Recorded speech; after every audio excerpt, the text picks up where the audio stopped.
আপনারা দেখেছেন electronic media, social media এবং প্রিন্ট মিডিয়ার মাধ্যমে যে গত 3 তারিখে অপরাজিতা বিল বিধানসভায় পাশ করেছেন আমাদের রাজ্যের মাননীয় মুখ্যমন্ত্রী।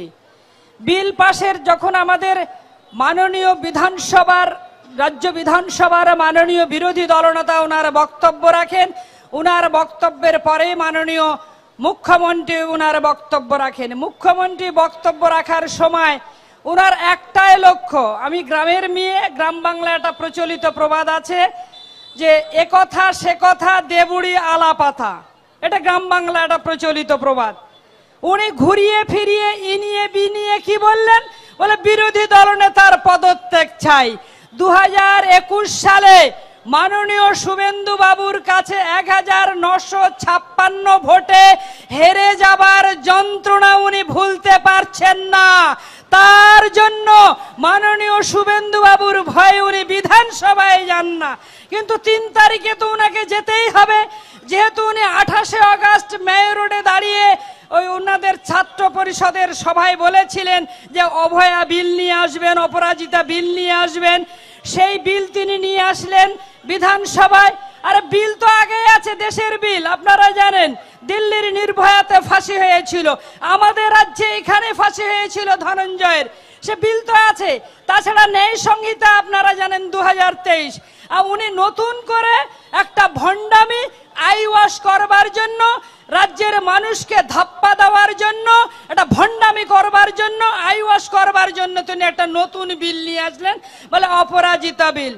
আমি বলতে চাই মাননীয় মুখ্যমন্ত্রীকে, অপরাজিতা বিল আনলেন ঠিক আছে, একদিকে যেমন অপরাজিতা বিল আর অন্যদিকে সুপ্রিম কোর্টে 21 জন উকিল, এটা তো দুটো মেলানো যাচ্ছে না। উনি কি করেছেন, একদিকে অপরাজিতা বিল আর অন্যদিকে করলেন কি 21 জন দেশের তাবড় তাবড় উকিলকে নিয়ে এসেছেন, সুপ্রিম কোর্টে দাঁড় করিয়েছেন, যার নেতৃত্বে আছে কপিল সিবাল, একসময় কংগ্রেসের নেতা ছিলেন, এখন তিনি সমাজবাদীর সমর্থনে উত্তরপ্রদেশের রাজ্যসভার সাংসদ, নির্দল সাংসদ তিনি রাজ্যসভার। এই কপিল সিবাল এবং 21 জন আছে এই প্যানেলে।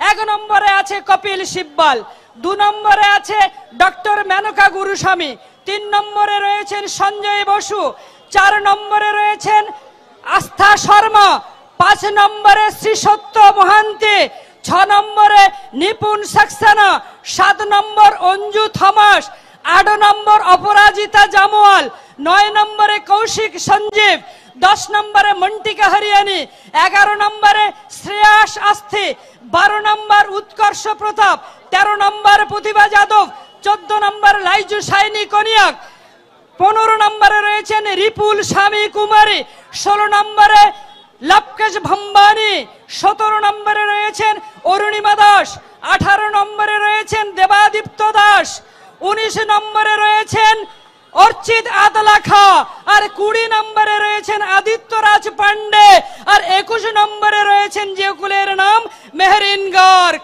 আমি এই 21 জন উকিলের নাম এই কারণে বললাম, এই প্যানেলের যে 21 জন উকিল রয়েছে তার মধ্যে 9 জন মহিলা উকিল রয়েছে, তার মধ্যে 9 জন মহিলা উকিল। 21 জনের মধ্যে লজ্জায় মাথাটা নিচু হয়ে যায়। এই মহিলা উকিলরা টাকার বিনিময়ে আর রাজ্যের মহিলা মুখ্যমন্ত্রী ওদেরকে সুপ্রিম কোর্টে দাঁড় করিয়েছে সওয়াল করবার জন্য। আমি লিস্টটা দেখে, ওই প্যানেলটা দেখে, রাজ্যের পক্ষের প্যানেল হচ্ছে 21 জনের, আমি ওই লিস্টটা দেখে, প্যানেলটা দেখে প্রথমে আশ্চর্য হয়ে গেছিলাম, স্তম্ভিত হয়ে গেছিলাম, হতচকিত হয়ে গেছিলাম যে কি করে ওই 9 জন মহিলা উকিল ওখানে থাকতে পারে। তাদের বাড়ির মহিলাদের যদি এই রকম নির্যাতন করে, নৃশংস করে, গণধর্ষণ করে যদি খুন করা হতো, মধ্যযুগীয় নারকীয় বর্বরতাকেও হার মানায়। যেভাবে ওই ডাক্তার তরুণীকে ধর্ষণ করে হত্যা করা হয়েছে, তারা কি তাহলে কোর্টে দাঁড়াতেন? মহিলা উকিলগুলোর লজ্জা নেই, লজ্জাহীন, বিবেকহীন। আর এই রাজ্যের মাননীয় মুখ্যমন্ত্রী এই 21 জন উকিলকে দাঁড় করিয়েছেন কাদের টাকায়? তৃণমূল কংগ্রেসের পার্টির টাকায় নয়। উকিলগুলো কোটি কোটি টাকা নিচ্ছে। যে ডাক্তার তরুণী অকালে পৃথিবী থেকে চলে যেতে বাধ্য হলো,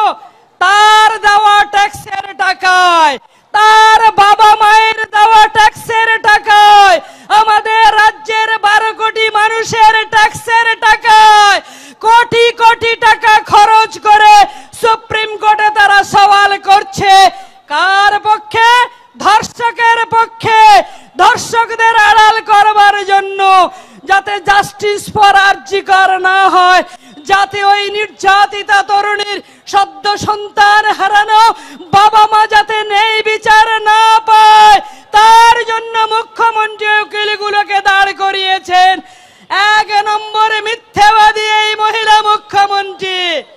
পৃথিবীতে এর মতো একটা আর দ্বিতীয় কোনো মিথ্যা মহিলা নেই, মিথ্যাবাদী মহিলা নেই। অসত্য এবং মিথ্যে কথা বলা যার জন্মগত অধিকার। আপনারা দেখেছিলেন গত 16ই আগস্ট মৌলালি থেকে, এই যে আমরা যেখানে ধর্ণা মঞ্চ আমাদের ঠিক উল্টো দিকে ওই মেট্রোর মুখটাতেই, 16ই আগস্ট তারিখটা বলে দিচ্ছি আমি। 16ই আগস্ট বিকেলের দিকে উনি মৌলালি থেকে মিছিল করে আনলেন। এসে কি করলেন, ডানে বায়ে তার মহিলা সাংসদরা, তিনি মিছিল করে আসছে এখানে বক্তব্য রাখলেন যে কি প্রথমে বললেন নির্যাতিতার ফাঁসি চাই, তার মানে অবচেতন মনে তার মনের কথাটা বেরিয়ে গেছে। উনি তো সব সময় ধর্ষকদের পক্ষে থাকেন। যত ঘটনা ঘটেছে 2011 সালের পর থেকে, সরকারের নাম মা মাটি মানুষ, রাজ্যে মায়েদের মহিলাদের কোনো নিরাপত্তা নেই। প্রত্যেক দিন মা বোনেদের সম্মানে ভুলুণ্ঠিত হচ্ছে, মা বোনেরা গণধর্ষিত হচ্ছেন, গণধর্ষিত হবার পরে খুন হয়ে যাচ্ছেন, মা বোনেদের শ্লীলতাহানি হচ্ছে। আর মুখ্যমন্ত্রী বলছেন এগুলো ছোট ঘটনা। আপনারা শুনলে আশ্চর্য হবেন, এই মুখ্যমন্ত্রী বিধানসভায় দাঁড়িয়ে একবার বলেছিলেন, বিধানসভায় দাঁড়িয়ে তার রেকর্ড রয়েছে, কি বলেছিলেন মুখ্যমন্ত্রী বিধানসভায় দাঁড়িয়ে বলেছিলেন যে হ্যাঁ ধর্ষণের ঘটনা তো একটু আধটু ঘটবেই, ওটা দুষ্টু ছেলেদের কাজ, ছোট ছেলেদের কাজ। আর কি বললেন, বলে open market, open choice, open option. একজনে মহিলা মুখ্যমন্ত্রী লজ্জায় মাথাটা নিচু হয়ে যায়। এর মতো বেহায়া নির্লজ্জ দোকান কাটা অপদার্থ অযোগ্য ব্যর্থ মুখ্যমন্ত্রী ভারতবর্ষের ইতিহাসে আগেও আসেনি আর ভবিষ্যতেও হবে না। এত দোকান কাটা বেহায়া নির্লজ্জ মুখ্যমন্ত্রী। আজকে আমি এখানে আসার আগে বেলা 1:30টার পরে ওই যে ব্রাত্য বসু, এখন শিক্ষামন্ত্রী, পার্থ চাকরি দিতে ব্যর্থ বান্ধবীকে নিয়ে জেলখানা, সেগুলো আপনারা জানেন। এখন ব্রাত্য বসু আর নারী ও শিশু কল্যাণ মন্ত্রী শশী পাজা সাংবাদিক সম্মেলন করছেন, কোথায় বসে, তৃণমূল পার্টি অফিসে। ইনিয়ে বিনিয়ে নানান ধরনের কথাগুলো বলছে। বলে কেন আপনারা তৃণমূল দলের পক্ষ থেকে প্রেস কনফারেন্স করছেন? আপনাদের মাননীয় মুখ্যমন্ত্রী কেন প্রেস কনফারেন্স করছে না? তার সাধের নবান্নের সভা ঘরে, তার সাধের নবান্নের জলসা ঘরে উনি তো সামান্য একটু ঘটনা নিয়ে প্রেস কনফারেন্স করেন। তো এখন কেন মুখ্যমন্ত্রীকে দেখা যাচ্ছে না? কেন উনি প্রেস কনফারেন্স করছেন না? আর একটা আছে, আপনারা জানেন, বিনীতি গোয়েল। এই বিনীতি গোয়েলের ইতিহাস আপনারা জানেন। এই বিনীতি গোয়েল ছিল কামদুনির ধর্ষণ এবং ধর্ষিত হয়ে খুন হয়ে যাওয়া 2013 সালের ঘটনা। তার তদন্তকারী অফিসার ছিলেন এই বিনীতি গোয়েল। নাম তার বিনীতি গোয়েল, বাবা মা শখ করে রেখেছিল বিনীত গোয়েল টাইটেল। প্রথম থেকে তার জন্ম অবস্থা থেকেই তিনি কি করলেন, এই কামদুনির ঘটনায় তিনি হাত পাকিয়েছেন মুখ্যমন্ত্রীর কথাতে। স্বরাষ্ট্রমন্ত্রী আমাদের রাজ্যের, মুখ্যমন্ত্রী, স্বাস্থ্যমন্ত্রী, তার কথায় উনি কি করলেন, প্রথম থেকে বিনীতি গোয়েল 9 তারিখ থেকে গোল গোল করে মিথ্যে কথাগুলো গুছিয়ে বানিয়ে বললেন। আর সেই 9 তারিখ থেকে শুরু করলেন বিনীতি গোয়েল। প্রথমেই তিনি প্রেস কনফারেন্স করে বললেন, ওখান থেকে মেডিকেল আর্জিকর থেকে ফিরে আসার পরে, যে ওই তরুণী ডাক্তারের কোনো ধর্ষণের ঘটনা ঘটেনি, তিনি মার্ডার হননি। কি হয়েছেন, বলে ওটা হচ্ছে সুইসাইড। কি করে উনি বললেন, কে উনাকে শিখিয়ে দিয়েছিল?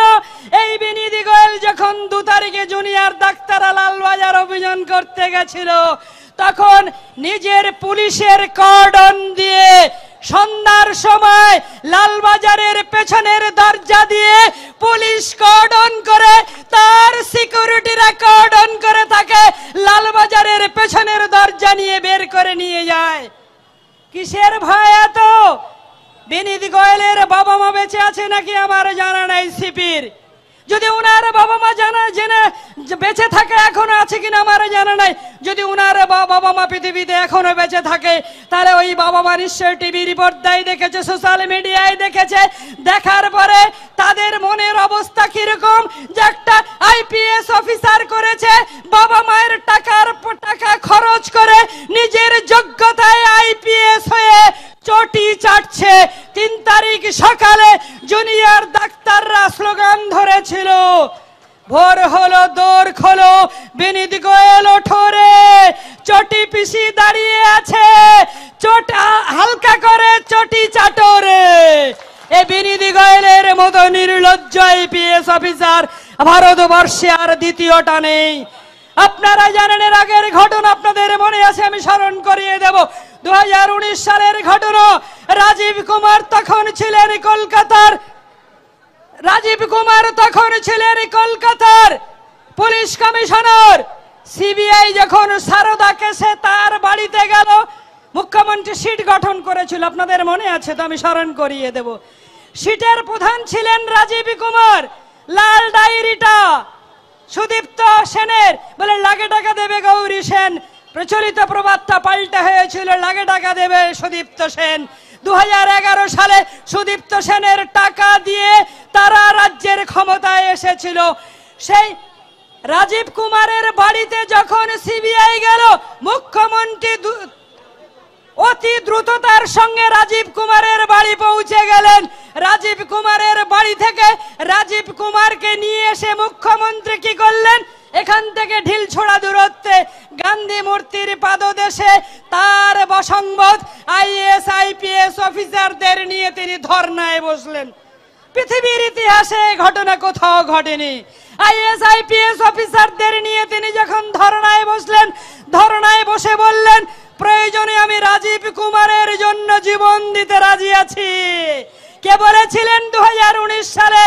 মাননীয় মুখ্যমন্ত্রী বলে, প্রয়োজনে আমি রাজীব কুমারের জন্য জীবন দিতে রাজি আছি।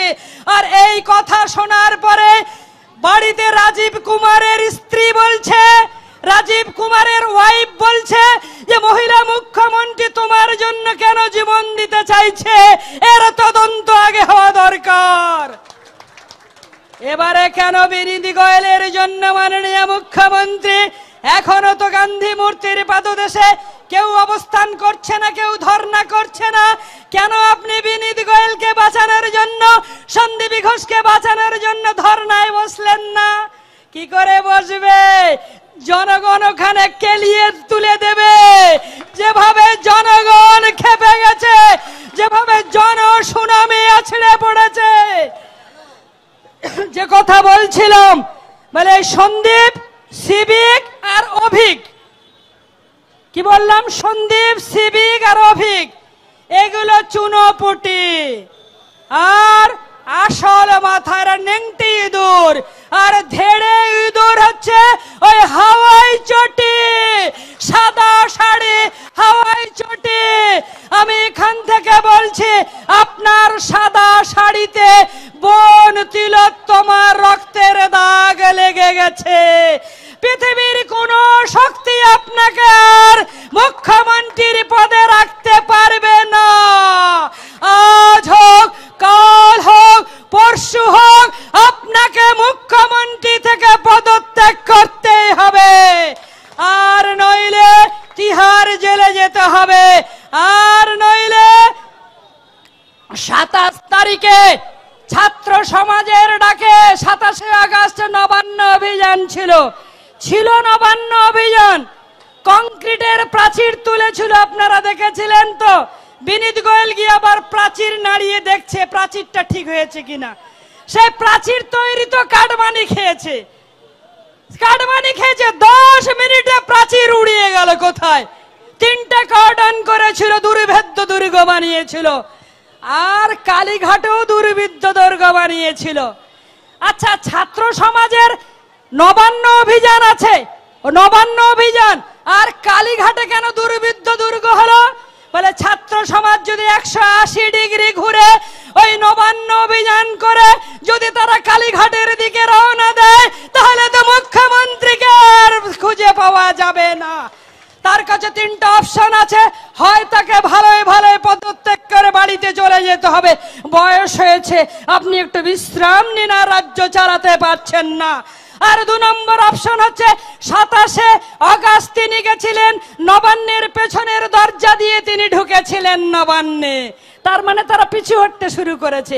বিনীত গোয়েল পিছনের দরজা দিয়ে বডিগার্ড নিয়ে ভেগে পালিয়েছিল, আর মুখ্যমন্ত্রী পিছনের দরজা দিয়ে ভেগে পালিয়েছিল, এবং ঢোকার সময় পিছনের দরজা দিয়ে ঢুকেছিল, সামনে যাওয়ার সাহস নেই।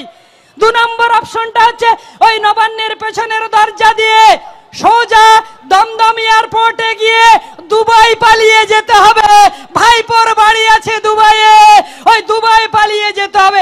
আর 3 নম্বর অপশন হচ্ছে যেদিন আমাদের বিরোধী দলনেতা বলেছেন, আপনারা জানেন যে একই দিনে কোন পলিটিক্যাল ব্যানারে নয়, ন্যাশনাল ফ্ল্যাগ নিয়ে একদিনে নবান্ন, লালবাজার আর কালীঘাট অভিযান হবে। যেদিন অভিযান হবে সেই দিন আপনি যখন নবান্নের 14 তলায় বসবেন, তখন এদিক ওদিক দেখে নবান্নের 14 তলার জানালা খুলে একদম গঙ্গা বক্ষে ঝপাং। উনার অবচেতন মনে উনি কবিতা লিখেছিলেন, এপাং ওপাং ঝপাং। আপনাকে ঝপাং করতে হবে, আত্মহত্যা করতে হবে নিজে। আমি উনার যারা উপদেষ্টা আছে অনুরোধ করব, আপনারা মুখ্যমন্ত্রীকে নবান্নের 14 তলায় বসতে নিষেধ করুন, নইলে বড় ধরনের দুর্ঘটনা ঘটে যেতে পারে। তার জন্য কিন্তু বিজেপি দায়ী থাকবে না। আমাদের ভিডিও ভালো লাগলে লাইক এবং শেয়ার করুন, কমেন্ট সেকশনে গিয়ে জানান আপনাদের মতামত। আরও ভিডিও পেতে আমাদের চ্যানেল সাবস্ক্রাইব করুন এবং প্রতি মুহূর্তে খবরের আপডেট পেতে প্রেস করুন বেল আইকন।